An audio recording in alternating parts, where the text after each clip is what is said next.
ಹಸ್ತ ಶಬ್ದಕ್ಕೆ ಆಚಾರ್ಯರು ಗೀತಾ ತಾತ್ಪರ್ಯದಲ್ಲಿ ಒಂದು ಬೇರೆ ಅರ್ಥವನ್ನು ಸೂಚನೆ ಮಾಡಿದ್ದಾರೆ ಅಂತ ಕಾಣಿಸ್ತದೆ.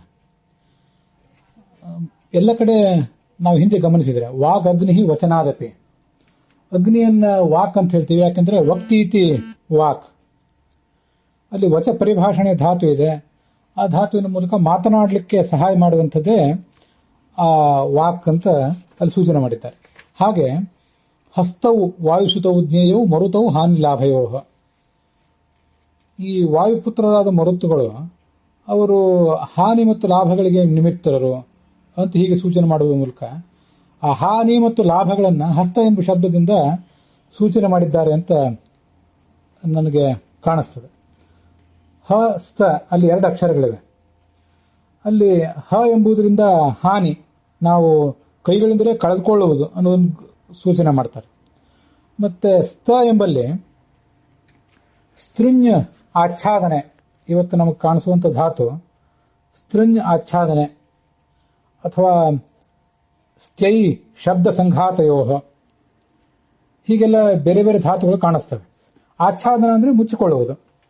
ಸ್ಥೈ ಶಬ್ದ ಸಂಘಾತಯೋ, ಸ್ತ್ಯಾಯತಿ ಶಬ್ದ ಮಾಡುವುದು ಅಂತ ಒಂದರ್ಥ, ಸಂಘಾತ ಅಂದ್ರೆ ಸಮೂಹ ಗುಂಪುಗೂಡುವುದು ಅಂತ ಹೀಗರ್ಥ. ಇವೆಲ್ಲ ಆ ಧಾತು ಈಗ ನಮಗೆ ಉಪಲಬ್ಧ ಆಗುವಂತಹ 2 ಧಾತುಗಳಿಂದ ಕಾಣುತ್ತವೆ.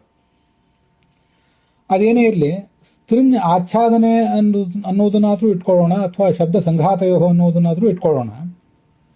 ಅಲ್ಲಿ ಸ್ತ ಅನ್ನೋ ಧಾತು ನಮಗೆ ಸಿಗುವಂತ ಲಾಭವನ್ನು ಹೇಳ್ತದೆ. ವಿಸ್ತಾರ ಅನ್ನೋದಲ್ಲಿ ನಮಗೆ ವಿಸ್ತರಿಸುವುದು, ಎಕ್ಸ್ಪ್ಯಾಂಡ್ ಮಾಡುವುದು ಅಂತೆಲ್ಲ ಹೇಳ್ತೇವಲ್ಲ, ಅಲ್ಲಿರುವುದು ವಿ ಅನ್ನುವ ಉಪಸರ್ಗ ಮತ್ತೆ ಸ್ತ್ರಿಂಜ ಆಚ್ಛಾದನೆ ಅನ್ನೋ ಧಾತುವೆ ವಿಸ್ತೃಣೋತಿ ಅಂತ ಆ ಕ್ರಿಯಾಪದ ಹೇಳ್ತಾರೆ.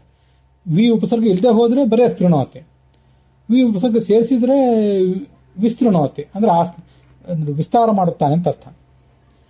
ಹಾಗೆ ಲಾಭ ಆಗುವುದಂದ್ರೂ ವಿಸ್ತಾರ ಆಗುವುದಂದ್ರೂ ಒಂದೇ.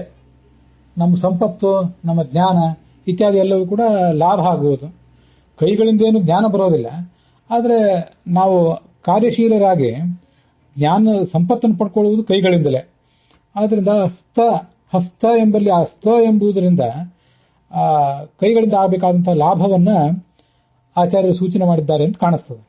ಗೀತಾ ತಾತ್ಪರ್ಯದ ವ್ಯಾಖ್ಯಾನಗಳನ್ನು ಟೀಕೆ, ಜಯತೀರ್ಥರ ಟೀಕೆ ಮತ್ತೆ ಅದರ ಟಿಪ್ಪಣಿಯನ್ನು ನಾನು ಗಮನಿಸಿಲ್ಲ. ಅಲ್ಲಿ ಸ್ಥೂಲವಾಗಿ ನಮ್ಗೇನು ಅರ್ಥ ಒಂದು ಕಾಣಿಸ್ತದೆ ಅದನ್ನೀಗ ಹೇಳಿದ್ದೇನೆ. ಅಂತೂ ಶ್ಲೋಕದಲ್ಲಂತೂ ಗೀತಾ ತಾತ್ಪರ್ಯದ 13ನೇ ಅಧ್ಯಾಯದ ಶ್ಲೋಕದಲ್ಲಂತೂ ಹಸ್ತವು ವಾಯುಸುತವು ಜ್ಞೇಯವು ಮರುತವು ಹಾನಿ ಲಾಭಯೋ ಅಂತದು ಸ್ಪಷ್ಟವಾಗಿಯೇ ಇದೆ.